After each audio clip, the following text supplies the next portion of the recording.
Illman, Mike Beer, the feature race at Belmont Park on Sunday. A little turf sprint action. It's the Paradise Creek as race number 8. It's 100 grander. We're going 7/8 on the Widener turf. Before we get to the analysis, remember it is Memorial Day weekend. There's a giant Memorial Day sale going on at DRF.com. Save up to 50% off select handicapping products. Check it out, the Memorial Day sale on DRF.com. Here's the field for the Paradise Creek, and it's not the biggest field in the world, especially considering the 3 Champagne Poetry has entered main track only, but it's an interesting group. You've got Big Invasion, who's won his last 3, stretching out from 5.5 to 7, which is a pretty significant stretch out on the turf. And then you've got 2 intriguing European invaders, the 6 Maritime Wings, the 7 Asymmetric. Yeah, you're right. I mean, Big Invasion's, certainly, been suitably impressive in his 3 race winning streak. Dan, he's the morning line favorite. He could easily win here. The Europeans, add some real intrigue. They both look like they have some ability to me. Even High Fronted too, Dan. I don't know if he's going to run here. He's cross-entered in the Jersey Derby at Monmouth, but if he runs here, he could win this race. Let's take a look at the Timeform US pace projector. Of course, we do not have pace data for the 6 and 7 coming in from overseas, but I think Timeform is right. I think it's a well-matched group from a pace standpoint. Big Invasion has speed. I think he has to be ridden that way, stretching out in distance. Carpe's Dream showed some speed last time out against Maidens. Shansu, the good news with Shansu is it looks like he's versatile from a distance standpoint, but I think he might be best when he's on the lead. I think Pratt's going to send him. Yeah, I think he'll probably go 2. I think Chanceau's biggest advantage potentially in this race is just the distance, Dan. Maybe he's a horse who, the 7 will actually work to his advantage, and maybe it won't for some of the others. We'll see. He still might not be good enough.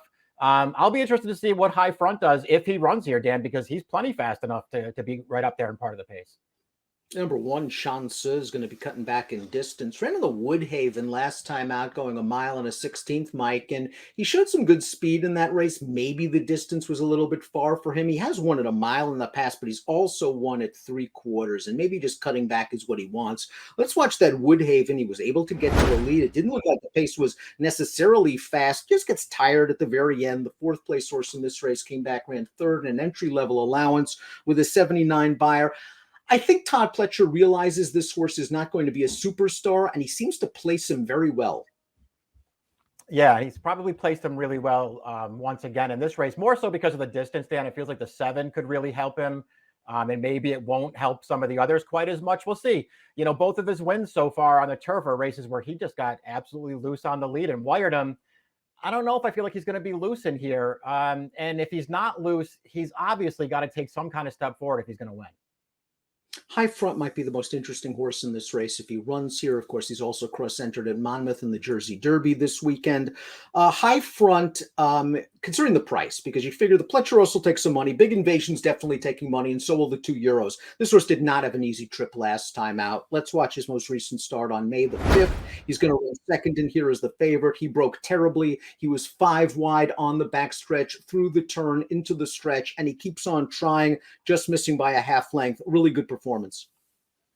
Yeah, I thought he ran well here too. Getting out of the gate as poorly as he did, is an issue he's going to have to deal with, I guess.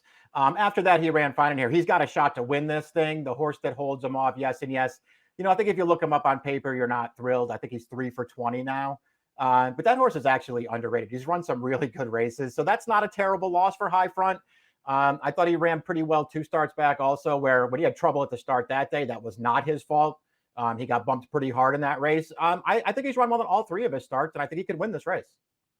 Champagne Poetry, the 3, is entered for main track only, so we will move on to the 4, Big Invasion, who's arguably the horse to beat based on his last 3 races for Christophe Clement. All wins, 2 of them are the stakes variety. He has the tactical speed to work out any kind of a trip. He got a very good trip when winning the William Walker last time out at Churchill Downs. He's got to stretch his speed out to 7, and really it shouldn't be that much of a big deal, you would think, considering a pedigree standpoint, but I think 5 to 7 on turf's a big stretch out. It is a big stretch out. I kind of feel like you seem to feel, Dan, that I think he could handle it, if only because of his running style. I mean, this is a horse who's actually pretty fast, but he's really handy. I mean, Rosario wants to rate him, or Castellan when Ortiz did as well, and he just rates. I mean, he could have been on the lead in any one of those races, but he wasn't. So that's probably a good sign for him. That being said, he looks really good on paper. He's got the figures to go along with it. his 3 wins, they're nice. They don't do that much for me. I wonder if he's just sort of taking advantage of weaker fields, and I think this is going to be a much tougher race for him. Carpe's Dream is up next, and this horse has really taken a step forward since being switched to turf. Two much improved performances, including this victory last time out to conclude his juvenile campaign for trainer Gregory DePrima. He went right to the lead. He said legitimate fractions. They went sub 22 for the opening quarter, 45 for the half, and Carpe's Dream keeps on going. Not sure if he was beating the strongest field in the world, but it was a good performance, and he should be fresh off the layoff. Yeah, I don't think this was a great field, but he just did what he had to do here. And it's not like it's close at the end, Dan. He's never letting this field into the race here. So it was a nice performance for this horse. His turf debut was fine as well. He was no match for Chancellor that day, but he ran fine. He's clearly better on turf. They did not find an easy spot to bring this horse back in, though, for his 3-year-old debut.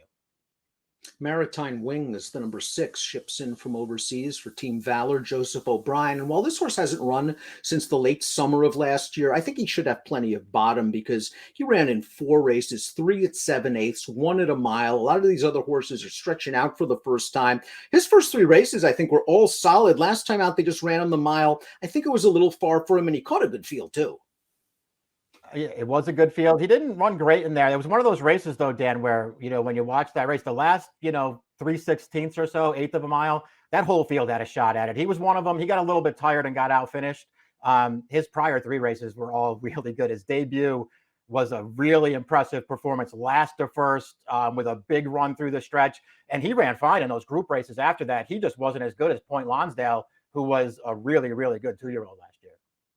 Both the 5th and 7th place finishers from that last race returned to place in group races. Asymmetric completes the field now with Wesley Ward.